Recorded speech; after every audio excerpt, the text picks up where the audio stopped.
All right, what is going on, everyone? Welcome back to another round of Q&A. As y'all come on, remember, go ahead and ask your questions in the comments below. I believe we're streaming live on YouTube right now.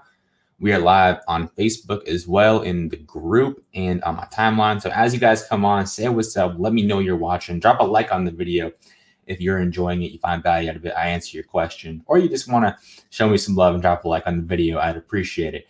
And if you're listening on the podcast version, which will be dropping next week, remember you can stop by, ask questions live, and have me answer them live every single week on Thursdays at 4:30 p.m. Pacific time. That's the current time that I'm doing these at. So now, without any further ado, let's get into the questions. I see we have one person here right now. I appreciate you. Let me know if you have any questions as I'm going. Just drop them in the comments down below, and I will get to them. And last thing, I probably mentioned this in the intro on the podcast too, but hoopsquiz.com. If you haven't been there yet, definitely go ahead and check that out. Take the free 2-minute quiz, a 3-minute quiz. And figure out what the biggest mistake is that's holding you back. And now I know I probably lost like 50%. See, on YouTube especially, if anyone was watching in the past broadcast, I probably lost like 75% of them there because people hate intros on YouTube. But I appreciate you if you've stuck around this long. And getting into the first question I got is an interesting one. What do I think about sea moss? And honestly, I don't know what I think about it. I haven't done a lot of research into that particularly, so I don't want to act like I'm an expert in it. I've seen a lot of people promoting it and like starting businesses selling it. But with that being said, there's a lot of really outlandish claims surrounding it. It's pretty much marketed as this cure-all food that has every single nutrient that you would need. And usually in nutrition and anything else, if someone is marketing something that seems a little bit too good to be true, it's probably too good to be true.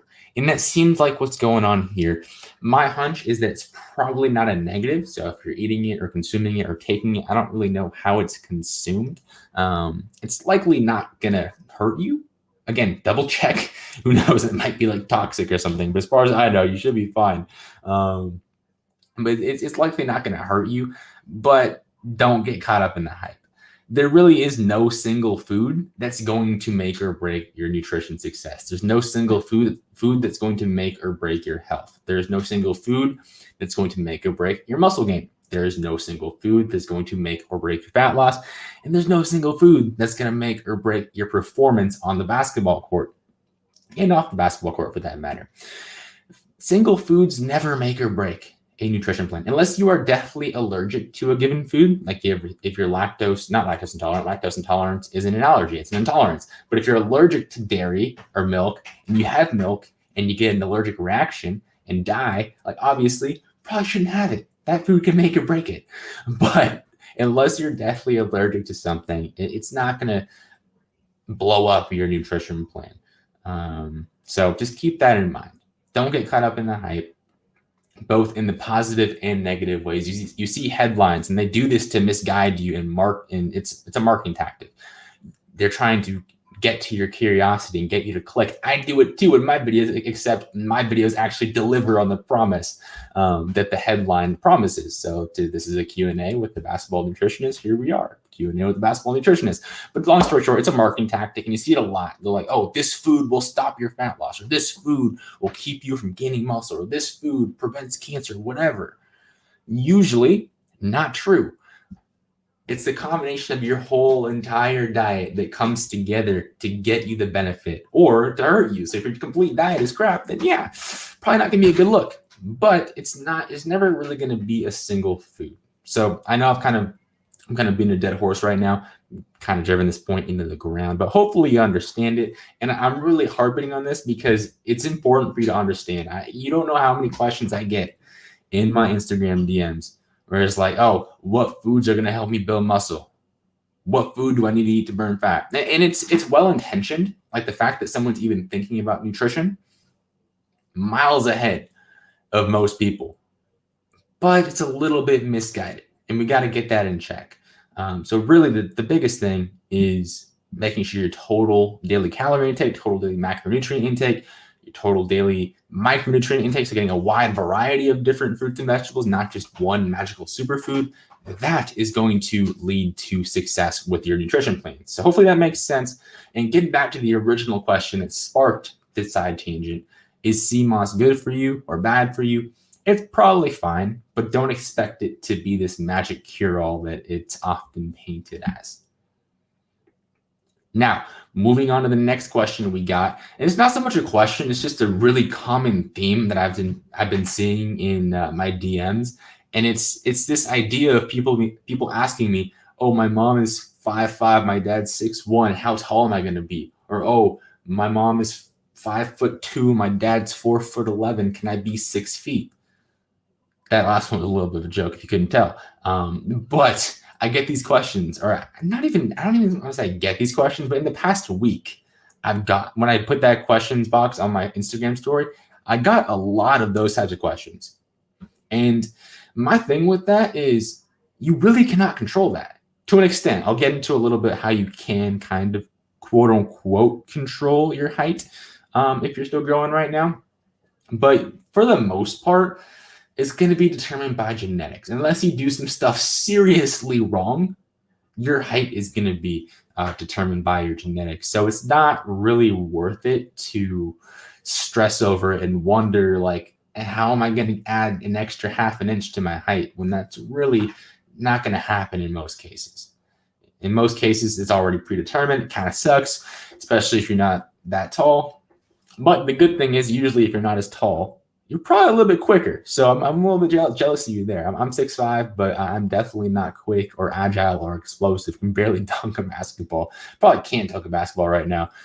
Need to get back into it once the courts open back up. I'll probably get back into it a little bit. But right now, not going to be a good look. Nonetheless, was blessed with some decent height. That's not the same. And a lot of hoopers can't say the same. So if you are one of those hoopers that is kind of undersized or not as tall as you want to be, I'm sorry, but like there's not a lot you can do about it, especially if you're already done growing. There's no point in harping on it if you're already in that position. Instead, focus on what you can control. Focus on what is actually going to help you versus saying, "Oh, I'm 5'5", I'm never going to make it." 5'5" is a little bit tough to make it to pro basketball, but it can be done if you're elite. If you're 6 feet, you can make it to college basketball, even pro basketball. Really, there's no limiting factor. Unless you're like 4'11", like you have a chance. Of course, being taller helps, but don't get stuck in this mindset of constantly worrying about things that you can't really control. That's not going to help anyone. You're just going to put yourself in a negative mindset, and you're not going to actually do things that are going to be helpful for you. Because if you're 6 feet and you're slightly undersized, you can play point guard at least. And not that point guard's a bad position. I wish I could play point guard. I was kind of like a stretch four, but couldn't handle the ball at all. So it was a fun time. But you can be point guard. You can be an undersized shooting guard. And if you are undersized, do things that are going to help you stand out. Do things that are going to set yourself apart. Put that extra work in the gym. Work smarter in the gym. Do things that other players in your position that maybe are a little bit more blessed genetically aren't willing to do. Take care of your nutrition. Your nutrition is actually one of the things that can actually contribute to your height. It's not going to massively take you from, oh, you're predestined to be 6 feet. Now you're going to be 7 feet or like 6'8". That's not going to happen, but it can at least make sure that you maximize your genetic potential there. Because if your nutrition is kind of crap and you're not eating enough, you're in a calorie deficit, you're not getting a bunch of micronutrients in and protein in, especially when you are in that growth and development phase, you're going to potentially miss out on a few inches or half an inch. There's no real way to predict how much, but you could potentially miss out there. So you want to make sure that nutrition is on point for that reason, but also it's just going to help you play better. It's going to help you get stronger, get faster, have more stamina, be more explosive later into workouts in games, not really die out as quickly. All those things. And that's going to help you. That's going to help set you apart because none of your competition is doing that yet. A lot of people are starting to catch on to nutrition. That's why I have somewhat of a minor following, and enough of you care to show me there actually is some interest in nutrition.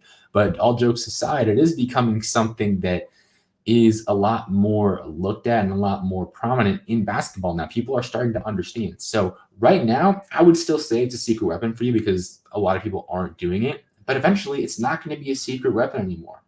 And I really recommend taking advantage of this while you can and using it to set yourself apart while you can until it just becomes the average. At a certain point, doing crazy amount of work was what set you apart. Now it's the average. Everyone who makes it to the highest level, with a few exceptions, is working crazy hard in the gym.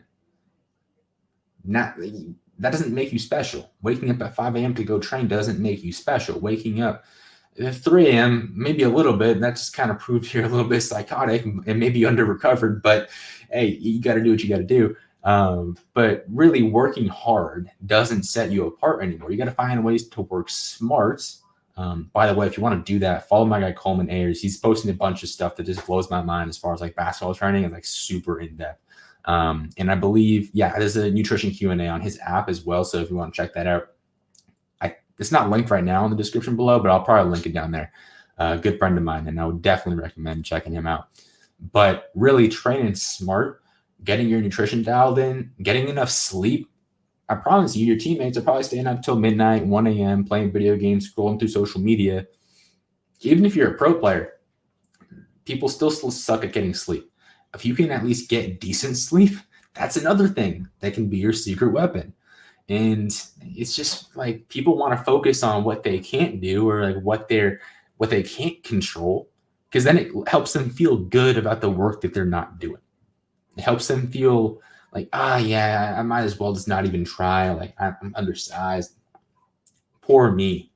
You have this victim mindset. Victim mindset never helped anyone. Take responsibility for where you're at. Find things you can control. And you're going to be a lot better off than you think. So please, I know I'm driving this home as well, like I did with the last question, kind of going on a side tangent, but it's so important because everyone wants to focus on the circumstances. I might as well not even try. I'm starting at this point. It's just not even worth it. I'm not going to be that tall. I'm not genetically fast. I just wasn't gifted like that. Better luck in my next career. Like, no, empty the gas tank, exhaust your potential there, focus on things you can control. There's Captain. If you can't hear him making a guest appearance on the podcast again, it's been a minute. It's been a minute since we had him on the show. If you don't know, Captain's my dog. Follow me on IG for more daily Captain content. But yeah, that's my thoughts on that as far as the whole height situation, kind of figuring out, how tall can I be? Don't worry about it. Just eat right, get enough sleep, and then the rest will take care of itself. All right. And then as far as other questions, let's see. Does anyone in the chat have any questions you want me to answer? Go ahead and type them in the comments down below. I would appreciate it. Shoot some questions my way. I want to help you out. And again, hoopsquiz.com. Check out that free quiz. And then I'm going to go ahead and look in IG and see real quick. By the way, if anyone on here is like consistently posting on IG, let me know if you've seen like a drop off in engagement, because for whatever, I don't know if I'm like shadow banned or something, but for whatever reason, my recent posts just have not been doing well at all. But it happens though, just like y'all go through shooting slumps, I go through social media slumps. It is what it is.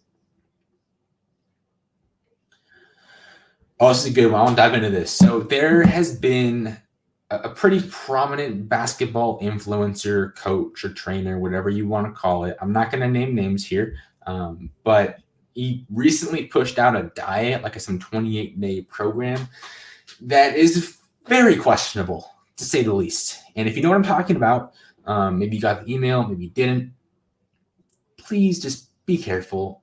Don't cut out carbs, because that's essentially what it's telling you to do. This sort of paleo diet approach, that's the exact same thing that caused me to lose 20 pounds in the middle of my college basketball season and look like a stick figure. Not what you want. Basketball players most of the time want to gain weight. And even if you want to lose weight, that's not the way to do it. So please be careful with anything that is calling for you to cut out carbs. Unless you like feeling lightheaded during practice and not being able to perform during games, having to get subbed out every 2 minutes, and ultimately I ended up getting like pneumonia because my body was under so much stress. Not saying that's going to happen to you, but as long as story short, you don't want to be in that situation. So don't cut out carbs, especially if you're training often and you're training intense, and especially when you get to your season. Even if it's just 28 days, like why? There is no point to that. Sit there and think about it for a second. What possible benefit would there be to cutting out carbs as a basketball player who is training often?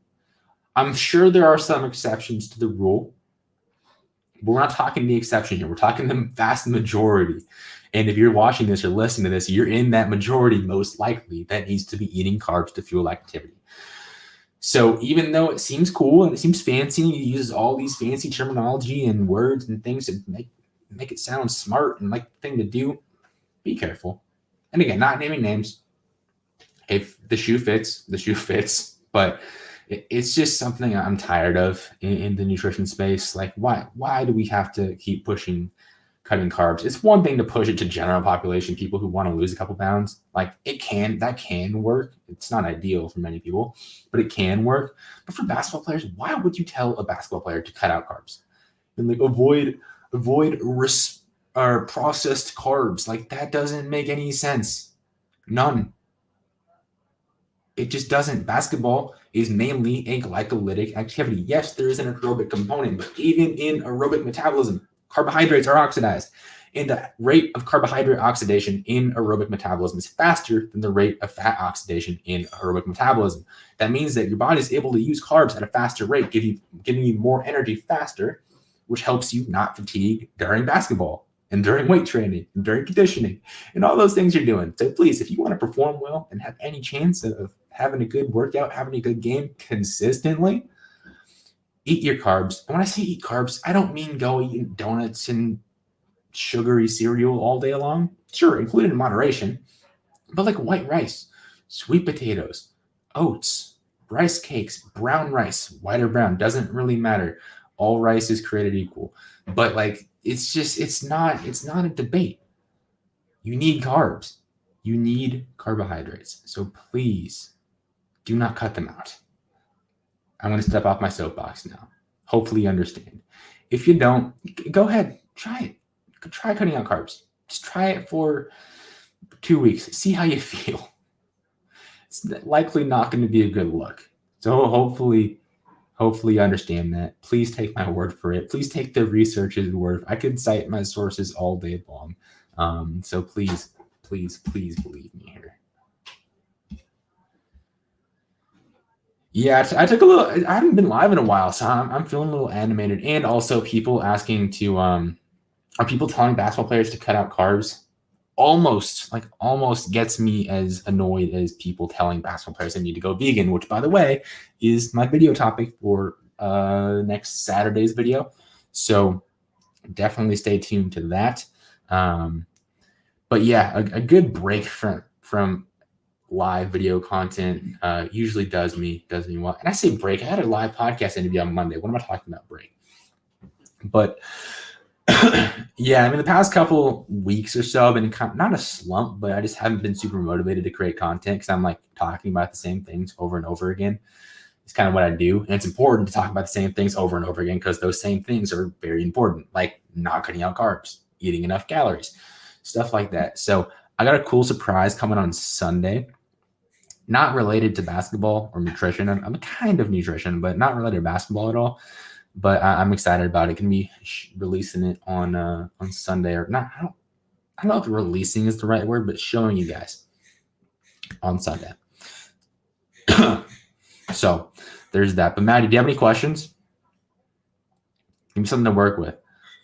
I kind of posted the questions box a little bit late, so we didn't get a ton of them today. So I might go ahead and wrap it up in a few minutes if we don't get anything. But let me see what else. Also, while I have you guys here and while you're listening, especially if you're on the podcast, I don't want to waste your time on the podcast. I get it. There's plenty of podcasts to listen to. I want to make sure you're getting value out of this. So while I'm waiting for the chat to have some more questions, I want to talk about the post I just made on IG, and it kind of relates to the blog article that went up today or last week when you're listening to this on the podcast. But is about whether or not hoopers should track macros. And this is another perfect example of how the nutrition industry just completely fails. And everyone just falls into marketing. And I love marketing. Don't get me wrong. I love marketing. That's one of my passions other than nutrition. But people love to create false dichotomies when they aren't there. For example, tracking macros. People either shout from the rooftops that it is the only way to create results, the only way to create fat loss, muscle gain, performance, whatever goal you're trying to achieve. Or they kind of demonize it as the fast track to an eating disorder and like diet culture and all this stuff. And obviously eating disorders are a very real thing. I'm not discounting that at all. If you are experiencing one, please see a specialist. I am not an eating disorder specialist, so I'm speaking in terms of someone who is otherwise like mentally healthy when it comes to their relationship with food. But when it comes to it, you see this really sharp divide of like, you should do it, but other people are saying, it's the worst thing in the world. Don't do it. It's just diet culture. The whole diet culture thing is just, oh man, that's a whole other rant I could go on. But we're not going to do that today because I don't want the vegans and the anti-diet culture people coming at me at one time. So we're gonna keep it there. But with macros, it doesn't have to be a negative, and oftentimes it is a very positive thing. But in reality, it's just a tool. It's completely neutral.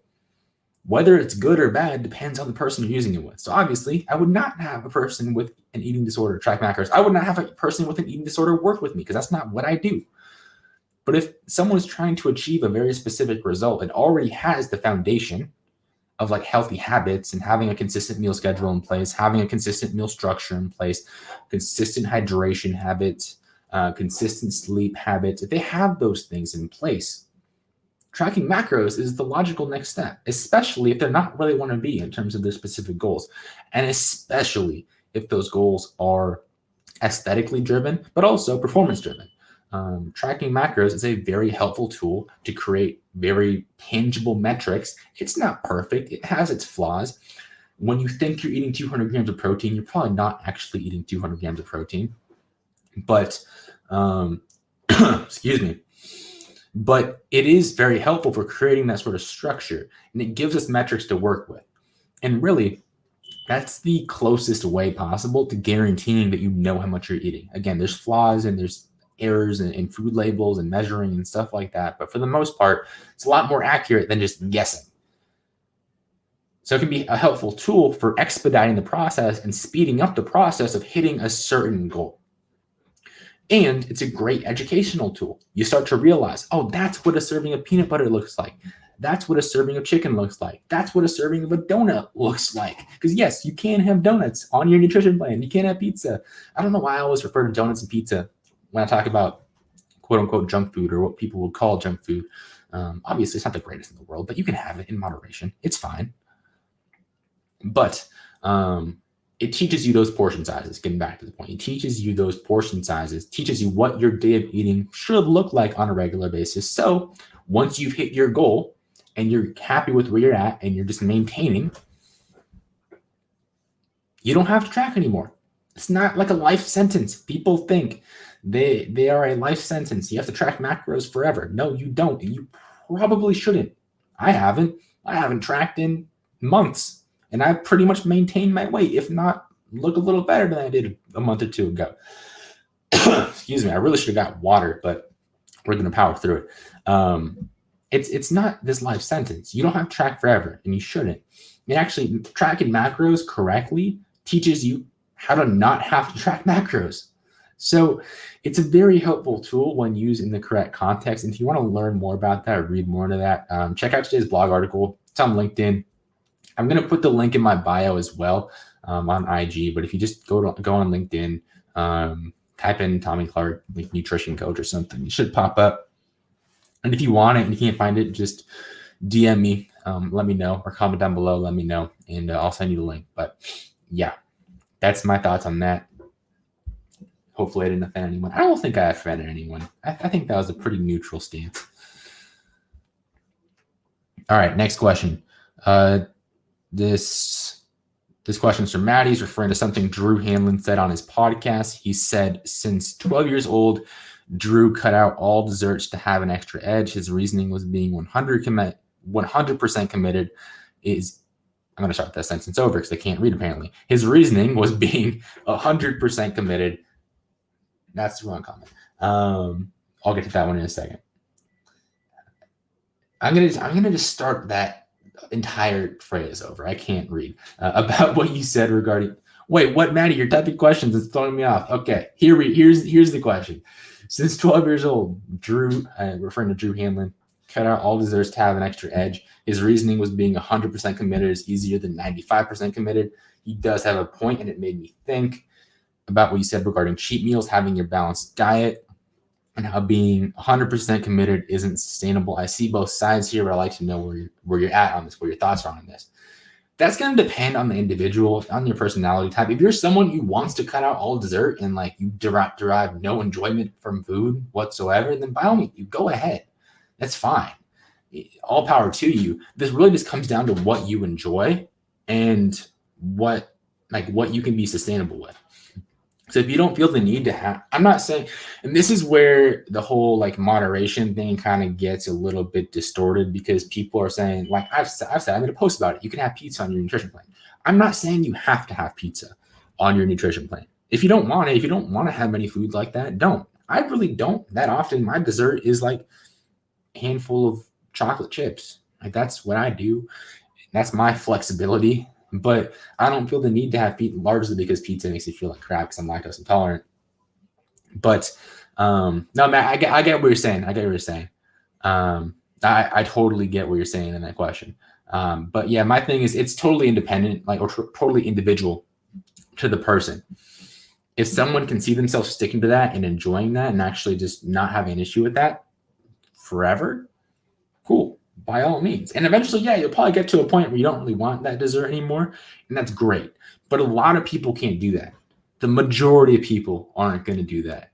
And you don't need to do that to be a really good basketball player. You just don't need to. What I would recommend is if you know there's a certain food that's a trigger food to you. So for example, someone could have one Oreo and it's a domino effect. They have to eat the whole entire packet of Oreos. Like there's no way around it. Another one's like peanut butter. They have 1 tablespoon. They're just eating like out the jar until they've had the whole thing. If you have a food like that, then maybe stay away from that because you just can't control yourself around it. Again, you could work on that by all means. It's not like a life sentence. You can't ever have peanut butter again. You can't ever have an Oreo again. But just think about that. But if you can have a slice of pizza and move on with your life, like it's not a big deal, that's totally fine. And there's no right or wrong answer there. Trying to force your way on someone else who that doesn't work for is the wrong answer. So Drew is right in that works for him, but it might not work for everyone else. Just like moderation and having pizza once in a while. I keep going back to pizza. I don't know why. Maybe because I can't have it because I'm lactose intolerant and I just really want pizza. But you get what I mean there. It's just going to depend on the individual. Let me know if that answer makes sense. Next question. Can you help me with a diet plan? I'm 13, 5'11 and a half, around 17% body fat. Yeah, with those types of questions, what I would recommend you start is go to the website down below, hoopsquiz.com, and that will help you get started with where the best place for you to get started. That sentence didn't make any sense, but let me clarify. It'll help you pinpoint like where the biggest mistake you're making right now is and help you figure out where to get started. It's impossible to build out an entire diet plan for you like sitting here right now without knowing your context. I can act like I am, but I'd just be doing you a disservice because I don't have the context of your entire life. Like with my one-on-one clients, I'm looking at their training schedule, their life schedule, like school, work, all that stuff, preferences, life stress, sleep, current goals, dietary history, all that stuff. So it's really impossible to build out a full diet plan. And anyone who says otherwise is lying. But a good place to start would be, where is it? It is right there. It's scrolling, hoopsquiz.com. Take the quiz and that'll help you figure out where to start and then build from there. And if you want in on the 8-week program that'll help you build out your own diet plan, let me know and I'll send you the link so you can get started on that. That is $97, so it's not free. Just to clarify, because everyone wants free stuff, and as if I don't give away a ton of free content here. But that was my question there. Start there, and you'll be good to go. Did I say that was my question there? Man, English is hard. If you haven't know, I have an achievement, an announcement I like to make. I went from 3 cups of cold brew to 2 cups of cold brew per day. I'm not having coffee in the afternoon, and it's tough. It actually isn't tough because I actually feel better. I don't feel like constantly wired, and that might be why I appear to have more energy right now. But it's a sacrifice I had to make.